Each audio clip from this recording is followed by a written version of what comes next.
Hi guys, welcome back to the channel. As always, before we get started, please hit that subscribe button, give this video a big thumbs up and hit that notifications bell. Tonight, I am getting the opportunity to talk to a lot of the cast members from a movie that's going to be coming out soon called The Dark Offerings. There's a lot of people in this interview, so I'm very nervous, so I really hope it goes well. Anyway, it's written by Marcus Slabine and Elizabeth Piper S. So sit back and pray that this goes well. Thank you. Send. Okay, perfect. Right. Yeah, I forgot to press record, so that was a bit. Oops. All right. So Jason, do Probably that for the answer best. again, but better. Do it. So Yeah. what was the question, James? 'Cause now I got Exactly the same way you just did it. Exactly the same way, word for word. All right, I got it. James, ask the question. Go ahead. So I'll start again. Let's Told you do I'm that nervous, again. I just forgot to press it. Take two. Oh, there he is. He's now about to join, so we can pretend it's never happened. There you go. Pretend! Hey, how we doing? Glad. Apologize. We had technical difficulties. I'm not smart with Facebook. So I apologize. I'm on Zoom, right? No, I'm not even going to tell you what it ended up being. It's too embarrassing. So I'm not going to talk about it. It involved peanut butter and a ferret. Obviously. Whoa. He's on the same page. Always. Hello. We haven't started yet. I've not asked any questions yet, so you've not missed anything. Nothing. Oh, well, even if I was here, it's all good. Just kidding. You missed the entire interview. So No, great to see you again. And It's perfect. I'm just still in character, you know? It's There you just kind of, that's how it goes. God. Oh, How is everyone? Hey, Good. good. Great. staying alive, staying alive. I missed, yeah, right? Oh, Terry, you sexy beast. God, I miss all of you so much. Cliff. Well, cheers. Good to see all of you. Yes. you, brother. It does feel as though you've all got really close after making this movie. It really does. You can just see that you all just get on so well, as if it's a daily meeting that you all do and just catch up on. Yeah. Right. Yeah, definitely. We've also all kind of separately hung out and kind of gotten together in groups and type different things. But like a lot of us, some of us knew each other, but some of us have, like Jason kind of said, like never even met before, Right. even during or even after, still have not met. So it's been a definite. There's definitely been like a bond that's been created with everybody, because we've all been even since then we've all kept in touch constantly. We're all trying to hang out as safely as possible. We've done Zoom meetings and all that stuff, and yeah, it's definitely been awesome. You know, they say when you make a movie, it's like a family. You know, you all get too close, no matter what it is, no matter what platform it is. You make a movie, you make any type of art, you're gonna get close to the people you're doing it with, because you're all in it, in this adventure. You're all going on this adventure together, and you see it from the beginning to end. Being a producer, I know this with Marcus and Liz and whoever, everyone here has produced something in some sort of fashion, or even acted in something. Even a character actor does the same thing. You start this journey, and then you see where the journey takes you, and it ends in a different spot. But everyone here went on that journey together, and no matter what, we just became family, and now we're really close. So it's good. It's a fun experience, even though it was virtual. I haven't met any of the people. Obviously, Paul's in Ireland. I'll say it again. You But haven't? everyone else here I've met along the way. But it seems like some of the people that I haven't met, we're still very friendly, even though it was all virtual. So they tip my hat off to Marcus and Liz for putting this all together. Yeah, Seriously. Oh, seriously. How was Take Two? Take Two better? Take Two was better, right? Yes. Yeah, I think Well so. done. Well done. Thank you. I do need to ask again what the film's about, because I didn't press record. So All right. Marcus, take it. World You're better at this. where we did not have cameras. No, it's about Sophia and James are siblings, and James ends up passing a demon onto Sophia that basically she has to pass it on to 6 other people within 7 days. Otherwise, he's going to die a horrible fate. And basically, the demon attaches itself to this person and once the person passes it on to the other 5 or 6, I think it's 6, right? Yes. Okay, Yes, 6 it's people. 6. I've been working on the ending of the movie, so I've only seen but anyway, so once it attaches itself to 6 people, a certain amount of them must die to make the demon strong enough to then attach itself to a final person, which then frees the first person up. So that's basically the plot in a nutshell. And then Sophia decides to invite 5 of her high school friends that she hasn't seen in a very long time to a birthday party through Zoom, because they're all in different states. And shenanigans happen. Yeah, they do. No, Marcus and Liz have written some wonderful characters. They're really very special, and all of them carry this core of pain with them from the past, and they bring it into the Zoom meeting. And that creates a very ugly monster, because this is not a film about innocent people getting, sliced in the neck or killed. These people are not the greatest people. They're cool, but they bring a lot of pain.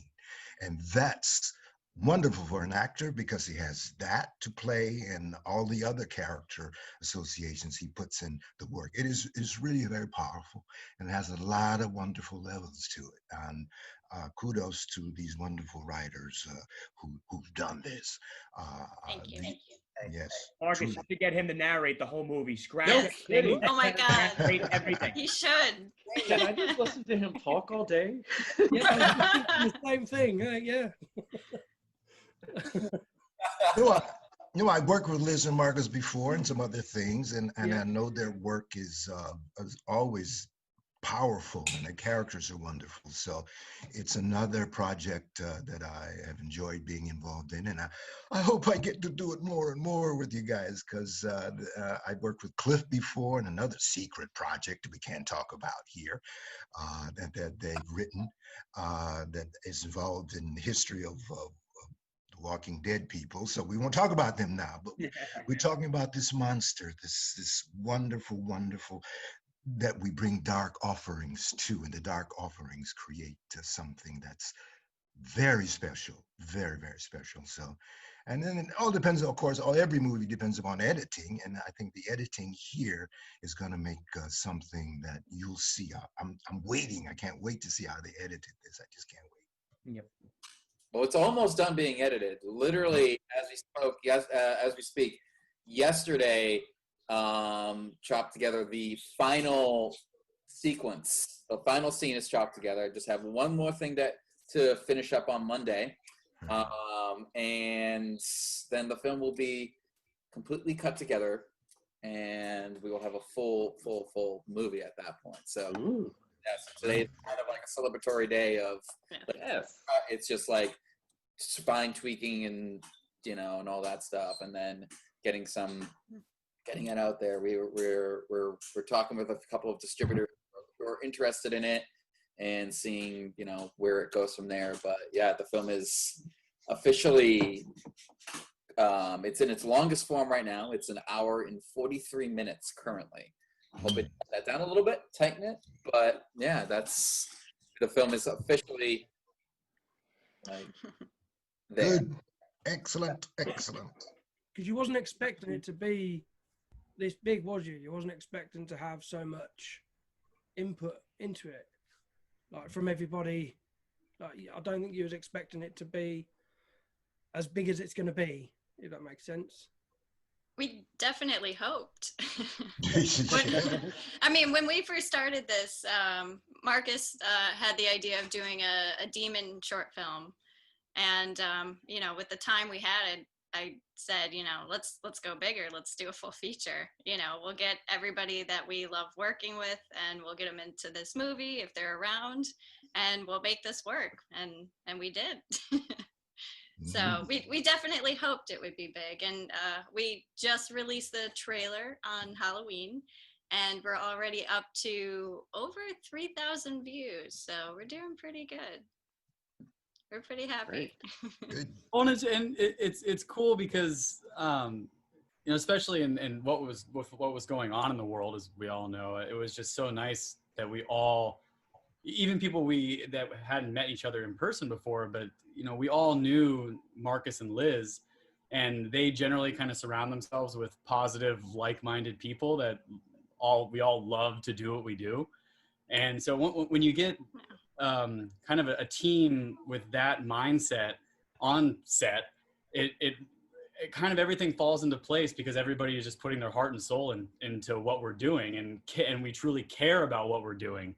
So I feel like that kind of automatically brings more beautiful work to the table, and it kind of, we're able to all feed off of each other because we all have this similar mindset, and that's huge, and that's rare for a lot of shoots. So that was something very special that we all kind of clicked into immediately, especially Paul. Look at that just pensive face right now.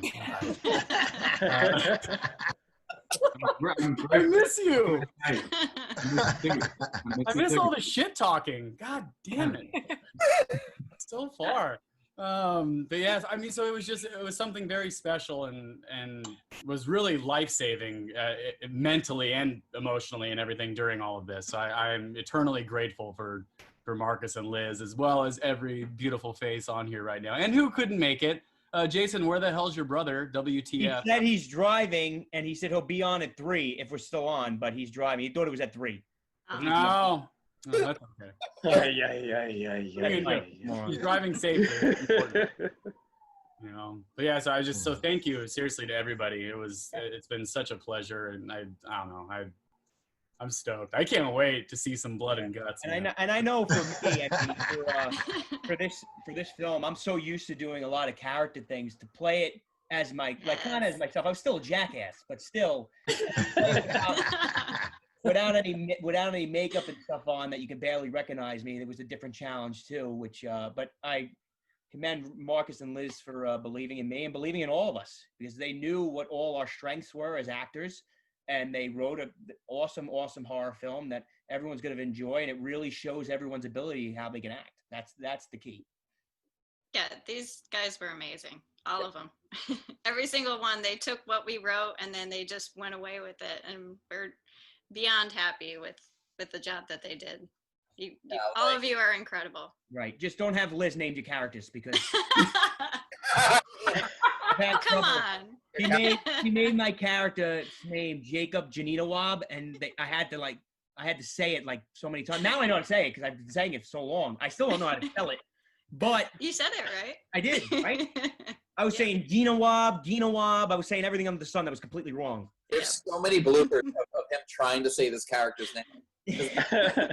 Where his character has to say, I can't, like his last name. And it's just there's just so many outtakes. It added so much to it, it created a depth to the character that was just, profound. So great job, Jason. Great job. I thought you had a snake on your shoulder for a minute, but no, I know. It looked like he's just playing with his pussy on you. Don't judge me, okay? God, he's like the new Jeffrey Toobin over here. Oh, this guy's such a little lover, though. He wants to say hi. Yeah, he's the man. I'm cat sitting. So. Anywho. I have 5 cats, but I have no idea where they are. That sounds about right for kids. Wow. They could come out at any point and probably get my face. Oh yeah. They do it whenever they feel like it. Our cat here at our apartment does that from time to time. She'll like something just walk behind me. I'm like, there we go. Yeah, exactly. I know, Marcus, you are mad on horror. You are like, I could ask you any horror question, and I'm 100% sure you could probably answer it. Just a little bit. I mean, I'm even wearing American Wolf in London today. That is, oh, excellent. I don't have it. It's not horror-related shirt. Is horror like? Is everybody? Do you enjoy making these horror movies, or have you got a favorite genre that you prefer to work with? I absolutely love making horror films because to me, horror is the one genre that kind of like capitalizes or like has every genre in it. You know what I mean? Like you take a film like Shaun of the Dead, it has comedy, it's got romance, it's got drama, it's got action, it's got scares, it's got comedy, obviously. And a great horror film is literally a roller coaster that can make you feel all these different types of emotions and everything. And it's such a thrill to watch them. And it's also, I think it's one of the most creative genres that you can do. You know what I mean? Like I think sci-fi is up there, but horror, it's like anything goes. We're willing to believe that, you know, I mean, there's a movie called Santa Jaws that is coming out about a shark that comes out, you know, with this, I think it's a Santa shark with a unicorn thing. I don't know. It's got a Santa hat. Of course there is. It should be a narwhal then. Yeah. There you go. Those are awesome. Good idea. What a candy cane horn. Yeah. Buy these films and like watch them. I would be watching Santa Jaws when it comes out. Like I personally, I can honestly say that there's nothing makes me feel better than when I leave set covered in blood. And you know, just seeing like, you know, the energy that is on a horror set, seeing the energy that comes from the cast, comes from the crew, you know. It's always a great day when the whole day is like, okay, so we're going to be brutally slaughtering this person today. And that's what it is. But we don't know who. We don't know who got slaughtered or who was covered in blood. Yes. I've already almost fucked that up. Spoilers, but yes. I'll tell you, a lot of people think horror is like very easy to make. Oh, It's very tough. There's a lot that goes into making a horror film, from the special effects. The acting's got to be on point. It's very, I think one of the hardest things for an actor to do, especially when I'm casting somebody for other movies, for horror films, is to see how they act scared. Yeah. It's very tough to do. And people take that for granted, but being scared is like one of the top things you look for when you're looking for these type of actors. And I know when we were casting Terrifier, that was the main thing. We want to see how these actors play scared, because it's tough. It's tough. Mm-hmm. But I mean, that's the key. Horror is like so hard to make, from the effects to the acting. It's just, it's more an adventure, I feel, than making any other film. And I have to add on that I have like a new appreciation now after being on this side of it, you know, instead of being the main villain this time. I'm just like, I have a new appreciation for all my fellow co-stars in Terrifier, for all the screaming they have to do. Because I was so hoarse by the end of it. God, how did they I was sweating profusely. I was like, oh my God, man. It's hard. It's hard. And listen, you're doing like 10 or 11 takes, and to really bring that out, like if you got a fake cry and you got to scream, you got to go all out. You want to see those emotions, and you're doing that for, well, in Damien's case, it was like 25 takes, but you're doing like 10 to 11. It's tough. You got to bring it every time, because you never know what take you're going to use, and you got to bring it. And that's how you know these actors are very strong. You know, it's a workout. It is. Yeah, but I love that, though. I love being able to do 25 takes or something, because I don't know, once that level of exhaustion hits, kind of new, organic, weird things can happen that are really unexpected. And I love that. And that was a nice thing about this, because, you know, having a little bit more freedom with the time we could take for certain things. You know, obviously there's always issues. You know, I have a family upstairs, so I had to warn them when somebody here might have been screaming or something, you know, so just in case they didn't freak out thinking somebody was getting murdered. But it was, you know, but it's nice to have that ability, because most of the time on set, you know, you have the AD and producers that are like, yo, we need to get to, like, you know, these 3 other scenes, and we got to, you know, shoot this for daylight, you know, before, like, to get golden hour. There's all these kind of other factors that come in that, you know, it's part of the job. We have to deal with it. But it was so nice to kind of have that freedom to be like, how many takes did we do? What was our top amount? I don't know. Marcus made me do like 500, because he just loved seeing me fall on the floor and shit over and over and over again. Yeah, I did too. I mean, I think our biggest day. Maybe 5. Our biggest days. Oh, look at him driving. Oh, look who it is. We're being so unsafe right now on the road, looking in. Oh, Sorry, no. keep your eyes up, bro. Things I do for the dark offerings. There you go.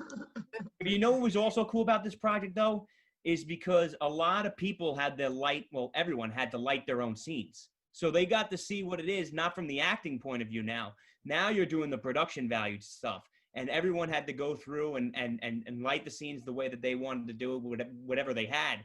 And you saw some very creative lighting schemes from everybody. And it really brought out a different side to people, you know, which was also pretty cool. So. Well, that was a bit of a challenge, you know. Everybody was in their own place, so we had to completely turn everybody's place into a set, you know. In terms of even the design in the background, we couldn't have anything that was from a movie. Most of us are big horror fans, so that was. Yeah, it was a bit of a challenge, but we made it work, and we had an awesome guy come on to do our lighting. So, yeah. So did that work the same for everybody having to do their own makeup and stuff as well? That, yes and no. So at the beginning of the shoot, I asked everybody what they had in their house in terms of being able to do makeup, being able to, you know, have blood or whatever guts and gore we had. No spoilers, but I asked them what they had and see what we could work with. If they didn't have something, I said, are you okay with me sending it to you? So I would, you know, make up a little gift package and send it on its way. And then later on for the big horror scenes, some people had people that they lived with that could help out. And some of us ended up quarantining at the same time, so it ended up working out great. So, yeah. I know everybody.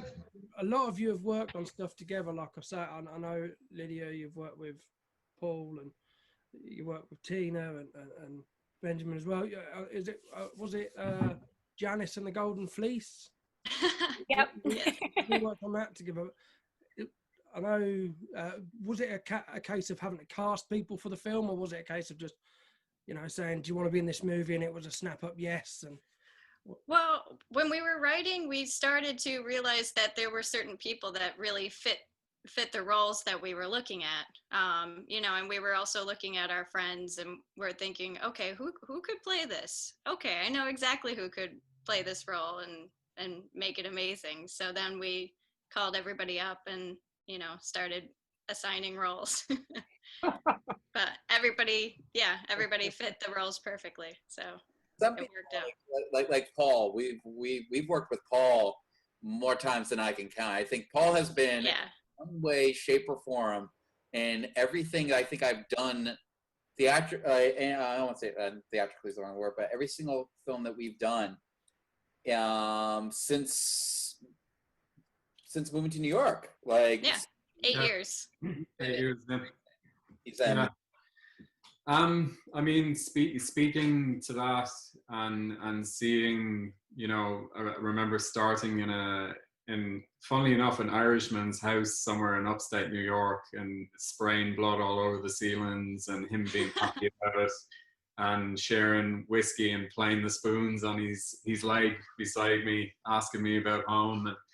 And, you know, there's been so many fantastic experiences, and to see the progression in creativity. Each subsequent time I was asked to come on, whether to do stunts or, you know, to be a character in a piece, I haven't hesitated for a second because I can see they're upping their level each time. And with this, I'll be honest, I knew it would turn out to be a fun experience, but I was genuinely intrigued and obviously, like most of us, bored off my tree as well. So it was a combination of two good ingredients that brought me back into the fold. But it's just really a testament to, you know, horror for me is all about subtext, right? You know, in comparison to any other genre, you can say exactly what you want and not say anything at all. And people can decide what they see, what they hear, and take their own opinion out. And I think a lot of people will do that with this, especially given the year that has been in it.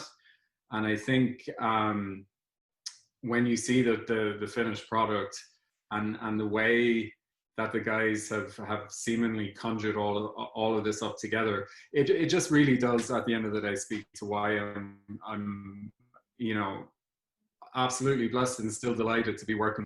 And now, as Jason and some of the others pointed out, there's that bond that's been created. And my head is sparking off ideas about, oh, well, I know the guys do this. I know Lydia is great at this, and Tina's great at that. And, you know, and Clifton likes to wear snakes on his shoulders. So, you know, if I ever need that, you can call up on it. It for me, working with the two guys, and I'll stop after this, really gives me a sense of what a posse like Fincher or Nolan or anybody like that, you know, you see those groups, they bring those people back every single time, and they go the distance. And it's really cool to be able to go the distance with the two guys, with Marcus and Liz. They just have some great ideas, and I know there's some crazier ones coming up. So yeah. Yes, there are. Absolutely. I'd just like to say I'm scared to ask Michael a question. I'm here. I just parked. You can ask away. I didn't want to cause a crash.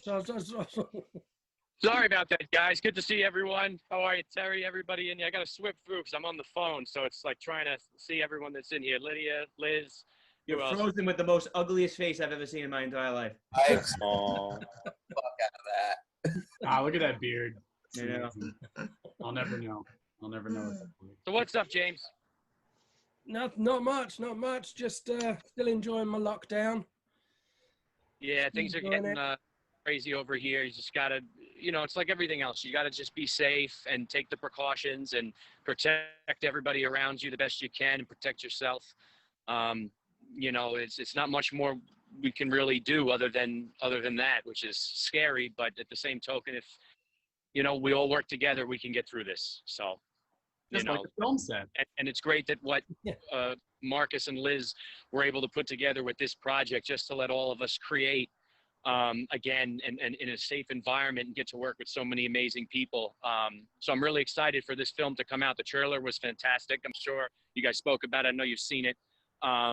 It was really, really good. And that's just to show how if you really want to do something, you do it, right? You find a way. And as creators, we're all just trying to find a way, and we're working with friends and making it happen. Seriously. Because you guys are all are you locked back in a lockdown now, or are you still? I mean, we're not totally shut down, but you know, they've limited the indoor dining stuff. I know they shut some of the schools down. My wife's a teacher, so she's no longer, you know, working in the building. She's now remote.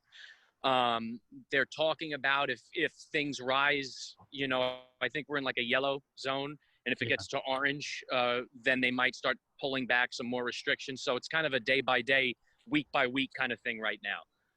It depends on the specific area. Right. Because everybody in the States are pretty, it's an issue here. A lot of people are just, you know, have the pandemic fatigue and the lockdown fatigue. And so it's, I noticed politically all the governors and you know, Congress and everything, they're trying not to lock down fully, but trying to just, I don't know, there's a balance that they're trying to work right now that's a little, I don't know, I won't get into it, but I'm pretty locked down. In my neighborhood, it's pretty bad, so I'm keeping it locked down and just keeping it safe, you know, for everybody else.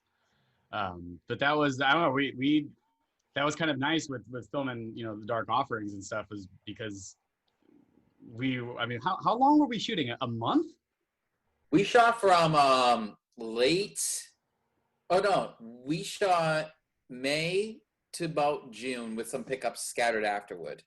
And you guys wrote it very fast, right? Oh, I remember when this was supposed to be a short too. Mark's like, hey, we're going to do the short. And then all of a sudden it was like a full feature script ended up in my email. And it was like, you know what? We were talking with Liz, if we're going to go for this, we're going to go for it. I'm so glad you guys did, because you know, I think this is going to be something really special. And I'm just honored to be a part of it. It's exciting for sure. Have you on all, you know what I mean? Like this really like it kind of like it's kind of evolved into something that's even bigger. And like the, you know, the cast alone, just getting like I know like Liz and I both have been so appreciative, because the cast has been amazing. Every person we've gotten, you know what I mean? Like, you know, from everybody here, you know, just being a part of it, no matter how big or small they are. I mean, you know, also getting like Felissa Rose, Tamara Flynn, Eileen Dietz, I mean, and a bunch of cameos that we have at the end. Like, it's just, it was such like a shock that that people were like, yes, yes, yes, yes. Like, it wasn't even like, you know, like, oh, well, like, let me read the script and say, it was, people were ready. They were down. They were so invested and ready to do this. And it shows in the footage. Like, everyone is just so passionate about everything they're doing in the scenes. They're so passionate in their performances. And I really think people are going to get something out of this, more so also because I think they're going to see so many sides of every character. Every character has so many levels, you know. No one is just one note. It goes all over. And I think you're going to see things of, you know, of this cast that's here and of the cast that is not here right now. You're going to see things you've never seen them do before. And I think it's going to be one of those things where you're going to be really surprised as to what was able to be accomplished with really and truly a setup like this, you know, where, like, I mean, we were able to average 15 pages of script. And we did 15 pages. Now, normally you can only do 5 pages a day. Like That's six. Like 6 max. Yeah, 6 max. We did 15 pages in 6 hours with and it wasn't just like we were rushing. We got to a point where we're like, okay, we've done this so many times that like there's nothing, like, we got it. And it was unheard of. And directing it was like I'd be directing 6 separate sets, you know. So well, because Marcus also had to become very technical with it too, because again, none of us are together. So he was trying to figure out, okay, how can we do this logistically, make it look the best? And then he's doing all the research with Liz to figure it out, to make it happen, telling us this is how your computer has to be, this is how the settings you have to do, which is, you know, which was interesting in its own. And then I thought, you know, besides the shooting, the 6, you know, all those pages you're talking about, 15 pages, I thought the rehearsals of this was really interesting because we were able to run through on the Zoom kind of how it's going to look, you know, or on the video chats and stuff, how we set it up, how it's going to look through, you know, just through the run-throughs and the read-throughs, and go through the whole script from A to B and see how long the movie was going to be. You know, all right, it took us about an hour and a half to get through this. Okay, it's about an hour and a half movie. So that was interesting, I thought, as well, you know. I personally love the long takes. I love it when, you know, I think what was the longest one? It was like a 20-minute take or something. It was a 20-minute take because it was 17. Love that script that we did from like start all the way straight to the end. Yeah, that was my favorite. Just the best to work like that. Sorry, Paul. What? No, you're going. Go on. I'll go after you. Oh, nah, bro. I'm always yapping my brains out, dude. Please. No, just to add to that, being someone who trained in theater first and has done probably more theater than film, it did bring back a sense of the rehearsal process, being, you know, locking yourself into a tatty studio somewhere on 34th Street, or, you know, no windows and just you and a bunch of people knocking it out. And that as well, as you said, Jamie, about, you know, you found things, you were saying that you came up with things that you weren't expecting. I mean, again, Marcus especially was fantastic in terms of letting ideas come on the fly. You know, we'd find something and he'd say, okay. And more often than not, I might have like typed a private message through what we were using, just gone, hey, how about, you know, and he was always giving feedback. So it was very good like that. So you very much had this kind of, it was play. It was very much play. That's what it was. You always looked beautiful, Paul. Always. Well, I had to for you. I appreciate that. And I felt that every take. Thank you. You know, no more, no less. Say no more. But yeah, no, it really did. And I think again that speaks to the camaraderie of it. Yeah. When you walk out onto the street after a 3-4 hour rehearsal slot, and you know, it's first hey, I'm Paul, and oh yeah, I'm Clifton, and then by the end, you know, you're sharing each other's problems. You know, you're figuring things out with each other. So, and then especially when some of us did safely get to meet each other in the flesh, like again, there was no apprehension. there was this, and I think this urge as well to want to connect even more, which is when people watch this, and I really hope this happens, I do believe wholeheartedly they will feel that urge to want to connect even more. They're going to be staring at a screen again, seemingly to see it, but when that point comes of, oh, when I can actually reach out and like just hold someone and either lovingly or strangling them by the neck. Doesn't matter. Either one, they'll get to do it, and that's all they want. So I hope that conjures that feeling up either way. Yeah, it's all good. It's like a family vibe, you know? Yeah, it's exactly. really nice. Thanksgiving or Christmas, or a proper Irish Christmas. Jamie, you could speak to that a little. You know, UK Christmas, Irish Christmas, not that different. They try to kill each other when one too many have been poured down the throat. So, yeah, no, it's going to be good. Yeah, I won't need to, no stresses this Christmas, because like I say, I think we'll still be in lockdown. So I don't have to murder any family members this year. Yeah. So it's going to be quite a quiet one for us this year. But you guys have got Thanksgiving. Is it next week? Is it? Yes, Yeah, this week. yeah, it is. Yeah. Friday? Thursday? It's coming Thursday. Thursday, yeah. Wow, that's insane. It's weird. It's Yeah. very, very weird. Doesn't feel like it. No. Yeah. Nah. Yeah. I think we're really lucky because like with quarantine putting everybody away from each other and this becoming the new normal where we have to like meet remotely, like we're all kind of reaching out. I mean, I personally have been reaching out to people that I wouldn't have reached out to under normal circumstances. So even though I'm disconnected from the rest of the world, I'm becoming a little bit more connected.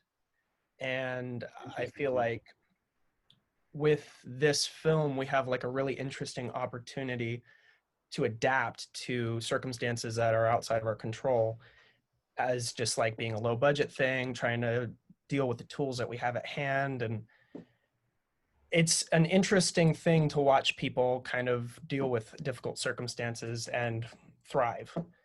And I think with the holidays coming up, people kind of trying to reach out to their families in Zoom meetings and have Thanksgiving dinner and Christmas dinner possibly and things like that.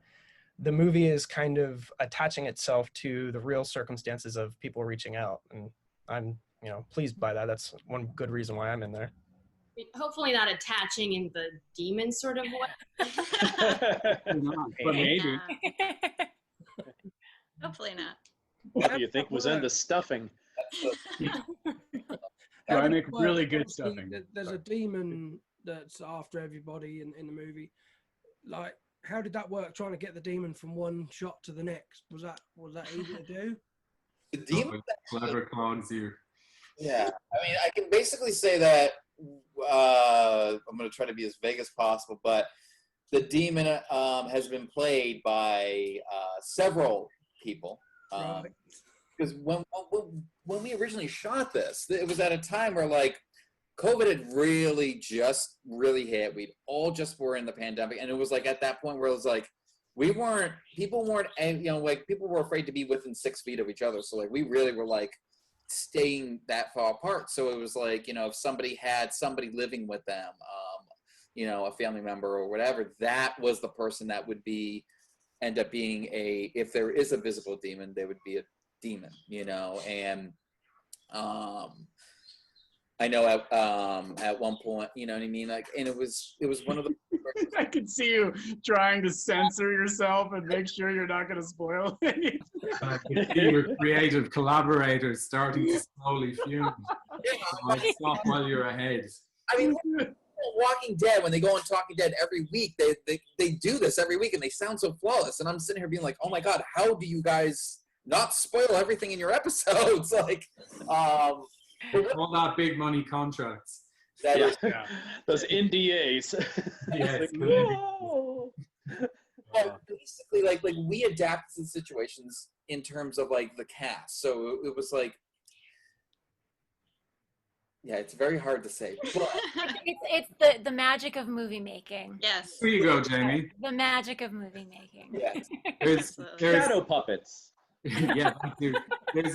There's a demon inside all of us, whether we choose to admit it or not.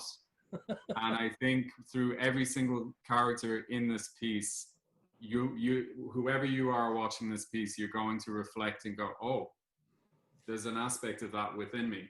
There'll be characteristics, behavior, and so on that people will look and go, maybe I do that myself. Maybe I was an ass in high school to XYZ or whatever.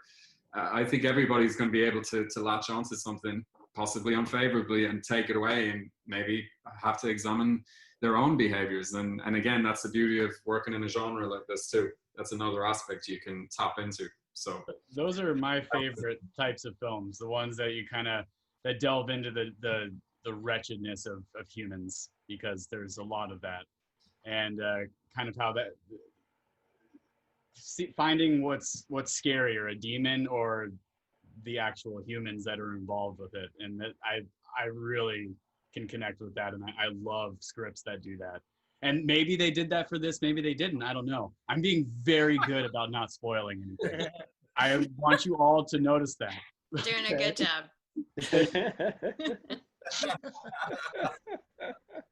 I just want to see it. I just can't wait to see it. I watched The Last Call, What You Made, and Terry, just hearing you say Harry Cunningham on the radio voice was just awesome. Like, can you do it for us now? Harry Cunningham is on the radio now, man. Sure. Really, Marcus again wrote a wonderful character based on some of his life experience. And again, that character brings his own pain, and it is explored through the movie, and it works very well to bring out the theme of the movie. I loved it.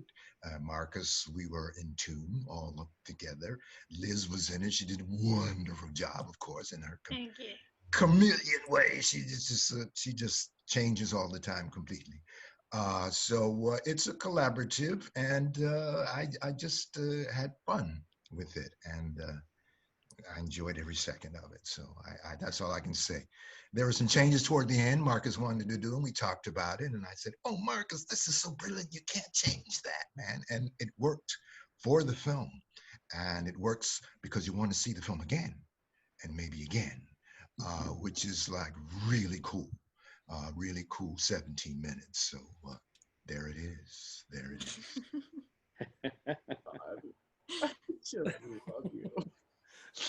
When are we going to hopefully see it out? What have you got a date set roughly, or for Last Call or for Dark Offerings, or both? The Dark Offerings. For the Dark Offerings, we're hoping soon. I mean, with COVID and everything, we really don't know. I mean, come Monday, when the whole thing is completely cut and everything, and is 100% like locked and all that stuff, it's got to still go.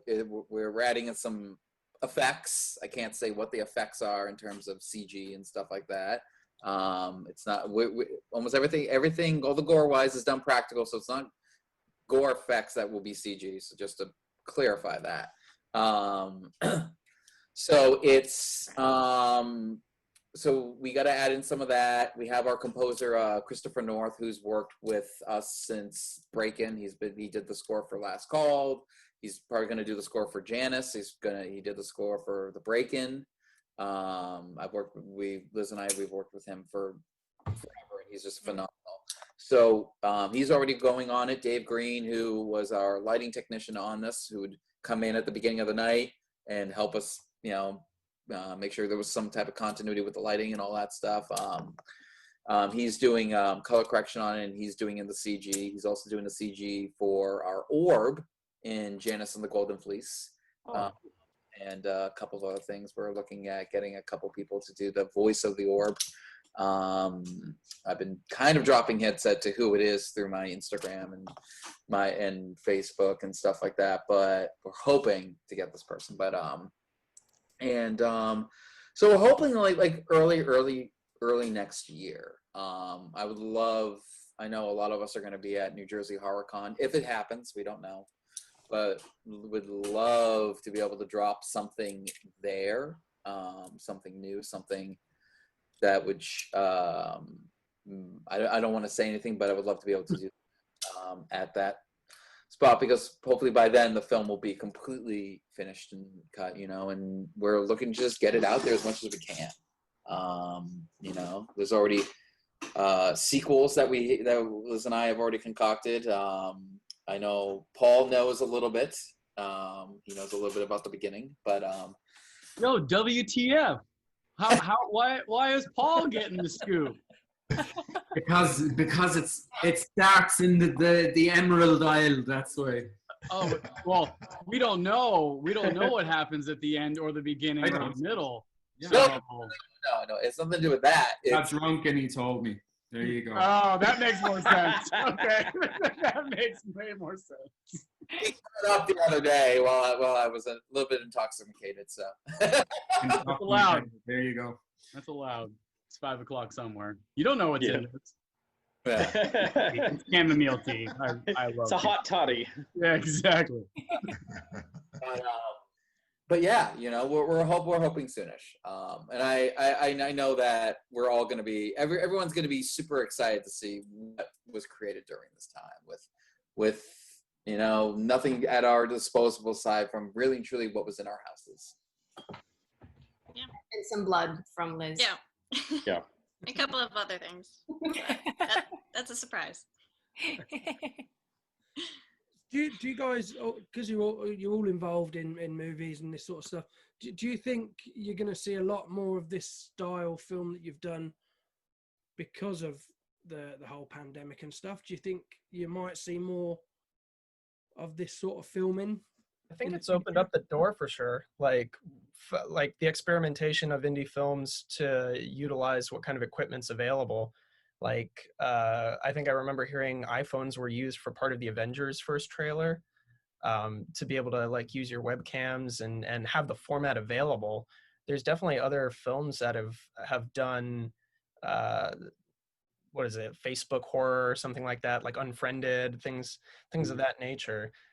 Once the doors open, then it's just another opportunity for other people to decide if it's what suits their story best. I think indie film's always been kind of doing that. I mean, I always go back to like Blair Witch, and that was huge. I still haven't seen it.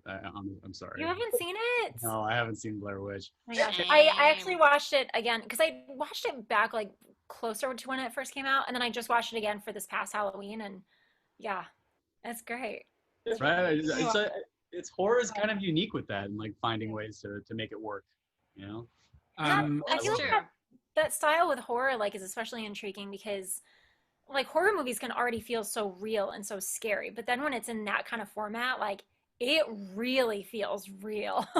Like you're not like I remember with Blair Witch, like when it first came out, at least amongst my friends and people I knew, there was people legit wondered whether it was a film or whether this was actual like real life, this actually happened, and this was just the only like evidence that's left behind of like these missing people. Like there was that rumor, so was it actually real? I hope their PR people like made people question it more. Like, yeah, it was totally. Oh, they did. I mean, like they actually like the main girl had to pretend that she was actually they ran like an obituary or something like that. They were really playing it up. It was just like brilliant. I love when it's filmed in that kind of a format of looking like it's just the handheld camcorder type of style. Yeah, it removes your suspension. Scary. Like you can't rely on all the ways that images are usually shown to you in a film. Your suspension of disbelief is removed completely. So it's like, okay, cool. I'm not used to seeing an image in this way, so I just have to take the information as it comes. And so like you're engaging in it on a different level.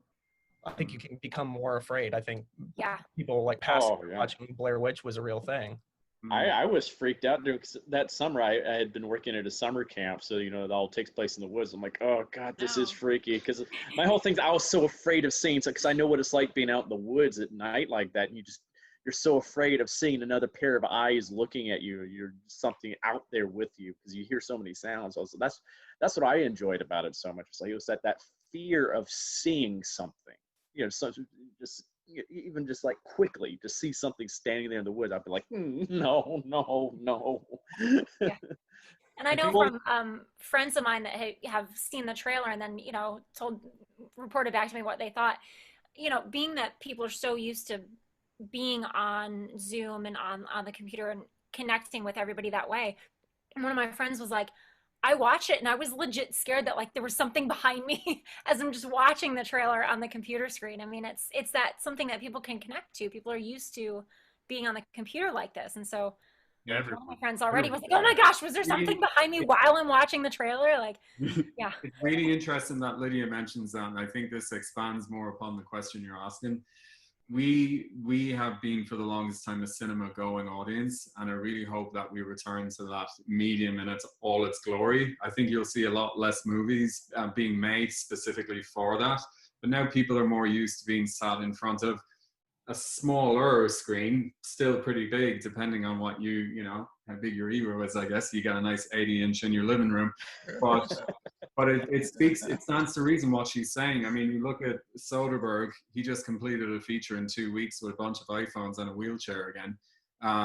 He clearly sees that now it's not so much about I believe the production companies, the big production companies, are going to come to the smaller companies and to the storytellers, the creators, the people who have the fresh new ideas. It's like when the studio system collapsed, circa end of the 50s, early 60s, there was a massive shift. And I think you're going to see a massive shift again. I have a couple of friends who work in distribution globally, and they said people right now need to be really pushing hard to make content that people can access through here. That's where it's headed, they said. And that's where we are funneling all our money, because we have to remove advertising. We've had to push so many dates back. We're now looking at people who can take, revise so many tested formulas, but now apply it in this way and in this fashion. And I think for the likes of all of us, that's a really, really exciting thing. It's like there's another ground level after being developed again. Out of seemingly a catastrophic event, but there's another ground level coming into play, and we can all jump on and write it. So that's really exciting. I think you go ahead. Oh, go ahead. Oh, I was going to say, I think it lends itself to people being able to be more creative with things, because you don't have the studio system coming down on you and saying, no, you can't do this, you can't do that. I know that's like something we had with Terrifier. And the sequel is like, we can actually push the envelope and go further than most horror films, and especially the slasher genre, can go, because we're not worrying about the studio telling us, oh, you can't do this type of kill. We're like, let's do it. Let's just go ahead and do it. It's like you have more freedom that way. And I think I love that. And also, like, being around Terrifier, being around independence, you grew up a fan, so you know exactly what you want in a horror film. And these big Hollywood studios are now putting like a damper on what they should do. And a lot of the fans are getting pissed off because they want more. They want more gore. They want more of this sick, twisted stuff, because that's what horror is. Horror is supposed to make you squirm.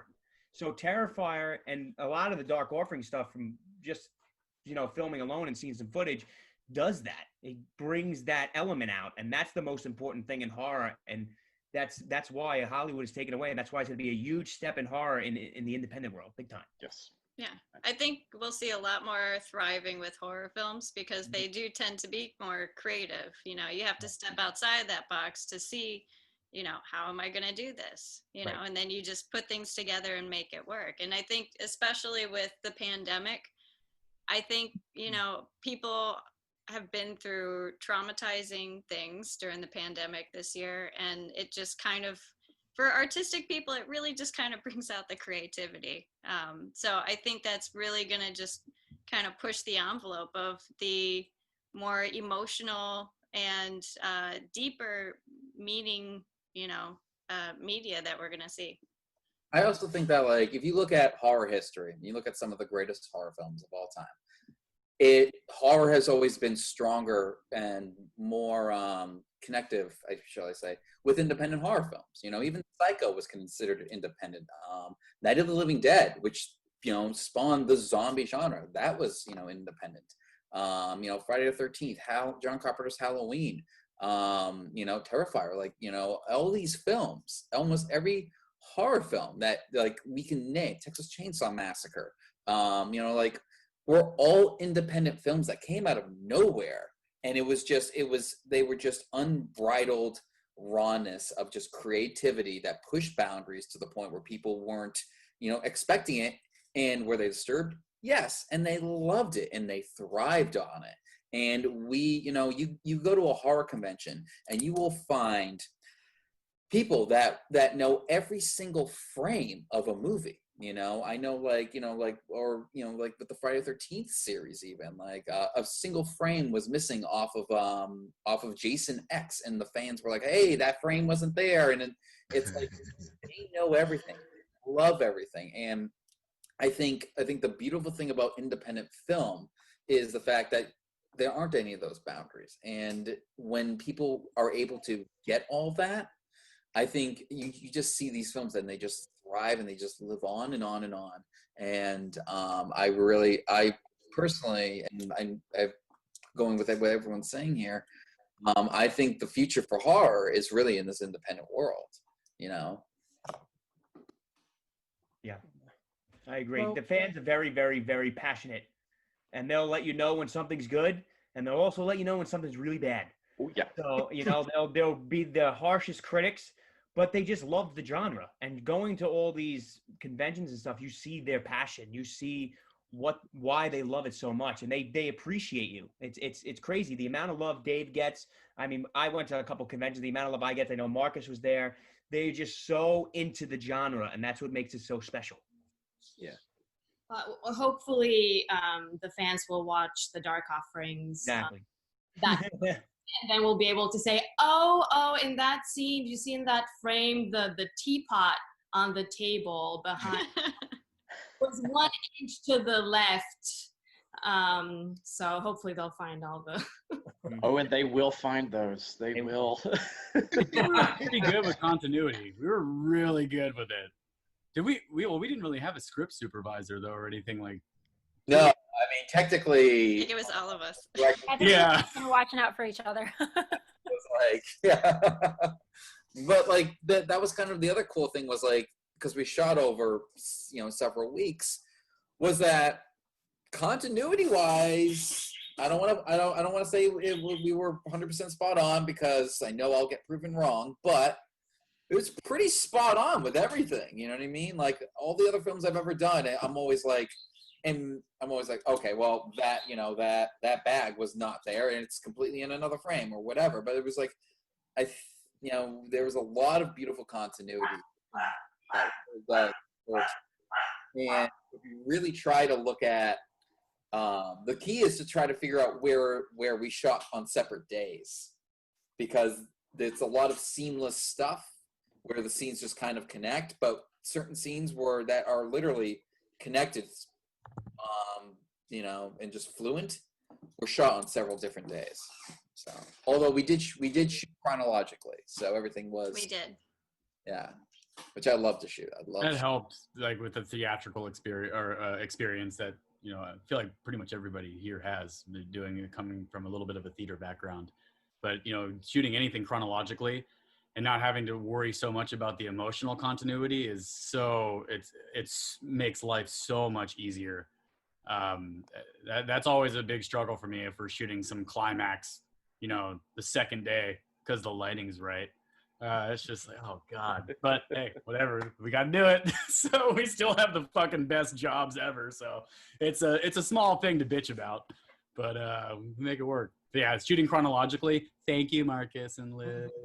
You're welcome. No, we always try and do that. I think every project we've done, we always try and shoot chronological order, because I mean the emotional roller coaster of the person playing it and the people watching it.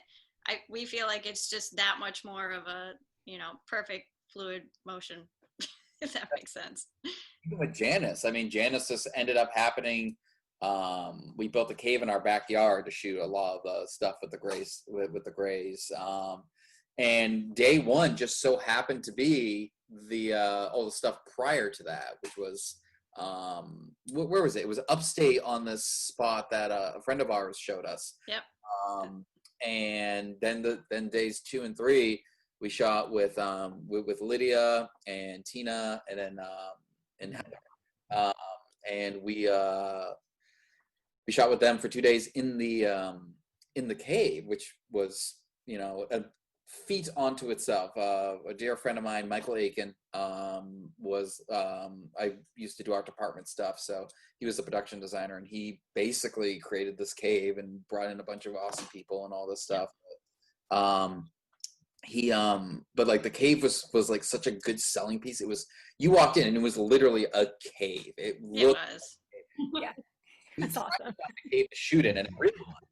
But they wanted like every cave to shoot in wanted like multi-million-dollar insurance policies because bears live in there and it's rocks, and like we never would have been able to do what we did had a real cave. So like, you know, Fucking bears, man. yeah. But we had continuity, like everything of that episode was all in continuity. Even last call, we shot a lot of continuity, minus the part, minus my stuff, because we saved all my stuff for last because, you know, I wanted everyone else to do their thing, and then when my scenes came up, I was like, okay, whatever. Because you're not actually in this one, are you? As such, you're not. Are you in? Sorry. No, I'm mentioned in this. We kind of tried to create like a connected world with it. So there is a name drop of a character named Charlie who is connected to the Last Call world. Right, okay. That's right. So ridiculous. I love it. Charlie bit me. Yeah. My finger. I heard it, Charlie. Love it. Right, guys, I'm going to thank you all for coming and joining me tonight. I'm going to let you go. But honestly, I'm buzzing to see it. The trailer's absolutely fantastic. I keep staring at Jason's screen, and I've seen the trailer, and I'm just expecting him to go absolutely mental or some crazy voice come out of his mouth. But honestly, I'm genuinely sitting here like a big kid at Christmas, just go, come on, release it. I'll see it when I see it. Soon. Yes, very soon, and it will be worth the wait. Trust me, Marcus is doing a great job. Definitely. Yeah, it's going to be awesome. It really is. Like I say, I am a massive movie fan, as some of you already know.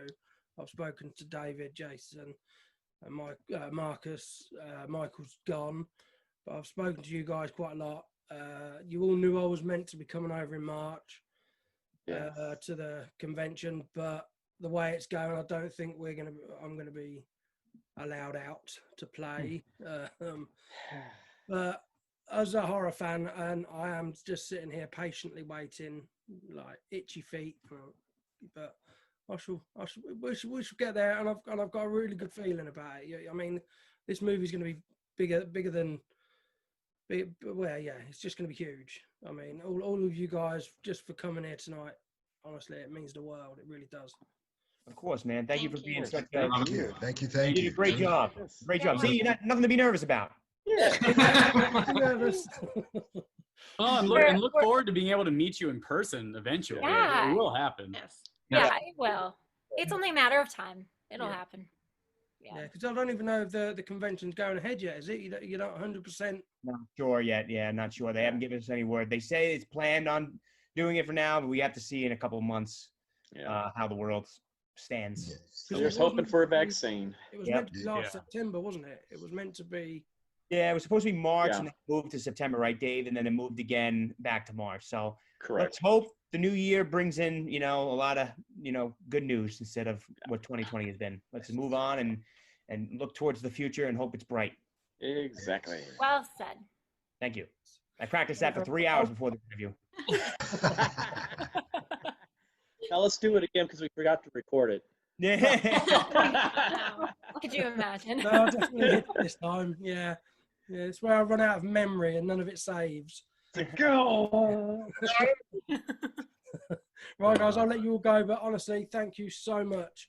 All right. Thank you. Thank you. Nice. Love you all, fam. Bye-bye. All right, Take Paul. care. All right, babe. Happy Thanksgiving, everybody. Happy Happy Thanksgiving. Thanksgiving. Yeah. God. Crazy. Thanks again. See ya. Bye. You got any birthday plans?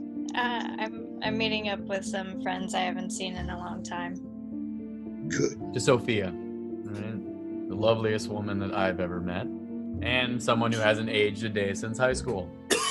His ass! It's not gonna stop. It's gonna keep coming. And then, once it gets me, it's coming after you. Yo, wait, did she just text me my own name? Yep, did the exact same for me too. This can't be happening. This can't be happening. You have no choice, Sophia. You have to do this. Man, where you been? Is his mic on? Yo, Jacob. There is no escape.